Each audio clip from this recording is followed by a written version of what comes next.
In today's video, I'm going to teach you how to use the announcement bar in Squarespace 7.1 to make sure your important messages are front and center for your website visitors. Whether you want to highlight a special sale, share a critical update, or simply catch your audience's attention, the announcement bar is a versatile and easy to use tool. To start, you'll need to log into your Squarespace account. Simply enter your credentials to access your dashboard. Once you're in, navigate to the main menu on the left-hand side of your screen. Here, click on Website. This will take you to the section where all of your website's content and settings are managed.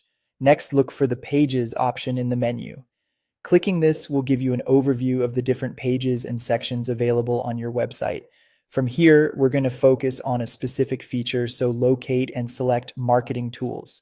This is the hub for various marketing functionalities, including the announcement bar. Once you're in the Marketing Tools section, you'll find the announcement bar option. Click on it to access the settings for this feature.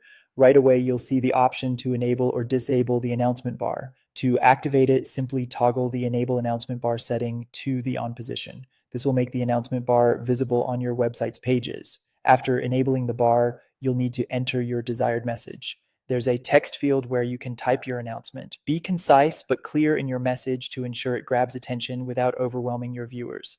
If you want to link your announcement to a specific page or external site, you can easily do so. Begin by highlighting the text within the announcement bar that you want to turn into a clickable link. Then click on the link icon that appears, where you can enter your desired URL. This will make the highlighted text act as a hyperlink, providing easy navigation to additional information. For more interactivity, you can also set a destination for the entire announcement bar by entering a URL in the Click-Through URL field. This makes the entire bar clickable, directing your audience to a specific location when they click on it. Finally, once you've configured all your settings and are happy with the content of your announcement bar, remember to save your changes. Click the Save button to publish this update to your site.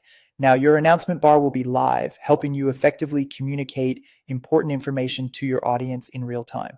And that's it. You've successfully set up and customized the announcement bar in Squarespace 7.1. This simple yet powerful tool can enhance your website's communication strategy and keep your visitors informed. Thanks for watching and happy website editing.